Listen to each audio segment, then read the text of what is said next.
Cell के 3 भागों में बांट लिया। कितने भागों में बांट दिया? 3 भागों में। प्रथम जो भाग होता है उसको कहते हैं आरबीसी। क्या कहते हैं? आरबीसी। तो जो प्रथम रक्त कणिका है वो कौन सी होती है? आरबीसी। द्वितीय रक्त कणिका की बात करें तो उसको कहते हैं डब्ल्यूबीसी। क्या कहेंगे उसको? डब्ल्यूबीसी। और जो तीसरी होती है उनको कहते हैं प्लेटलेट। क्या कहते हैं भाई? प्लेटलेट। के रक्त को मुख्यतः 2 भागों में बांटा गया है। प्रथम भाग को तरल भाग कहते हैं, द्वितीय भाग को ठोस भाग कहते हैं। तरल भाग में प्लाज्मा आता है। कौन आता है भाई? प्लाज्मा। और ठोस भाग में रक्त कणिकाएं। अब पटवारी 2018 में पूछा गया क्वेश्चन, क्या नहीं रक्त के कितने प्रतिशत भाग में प्लाज्मा पाया जाता है, अर्थात प्लाज्मा उपस्थित होता है? कि जो प्लाज्मा है ये रक्त के कितने प्रतिशत भाग में पाया जाता है? तो जवाब होना चाहिए सबका 55% भाग में। कितने प्रतिशत भाग में? 55% भाग में। ये क्वेश्चन पूछा था भाई पटवार के एग्जाम में 2018 में कि रक्त में प्लाज्मा का कितना प्रतिशत भाग पाया जाता है, अर्थात कितने प्रतिशत भाग में प्लाज्मा उपस्थित होता है? तो जवाब क्या होगा? 55%। और यदि रक्त कणिकाओं की बात करें कि रक्त कणिकाएं रक्त के कितने प्रतिशत भाग में पाई जाती है या उपस्थित होती है? तो जवाब होना चाहिए सबका 45% भाग में। कितने प्रतिशत भाग में? 45% भाग में। क्या 45% भाग में तो रक्त कणिकाएं उपस्थित होती हैं, जबकि 55% भाग में प्लाज्मा उपस्थित होता है।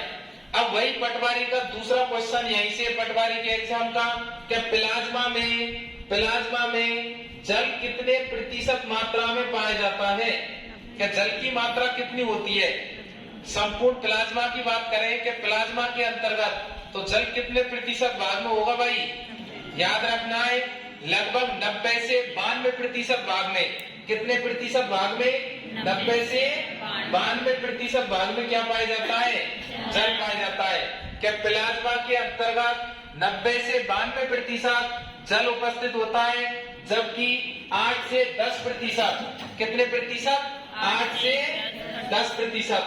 क्या 8 अथवा 10% भाग में प्लाज्मा में कार्बनिक और अकार्बनिक तत्व पाए जाते हैं? कौन से तत्व पाए जाते हैं?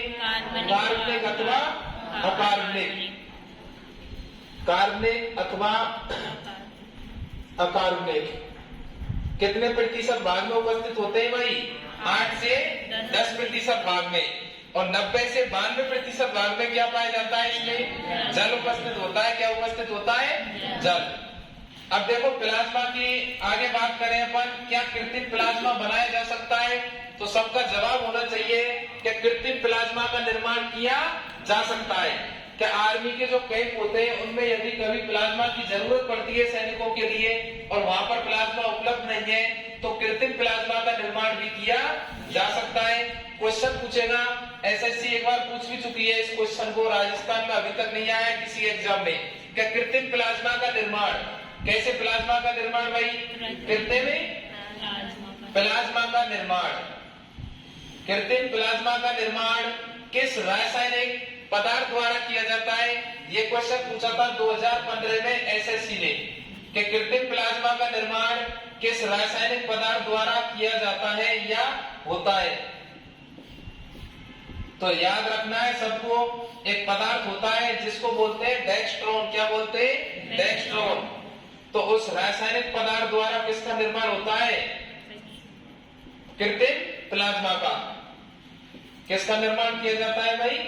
कृत्रिम प्लाज्मा का निर्माण किया जाता है किस रासायनिक पदार्थ द्वारा? डेक्स्ट्रोन पदार्थ द्वारा। कौन सा पदार्थ होता है? डेक्स्ट्रोन। क्या डेक्स्ट्रोन नामक रासायनिक पदार्थ द्वारा कृत्रिम प्लाज्मा का क्या किया जा सकता है? निर्माण किया जा सकता है।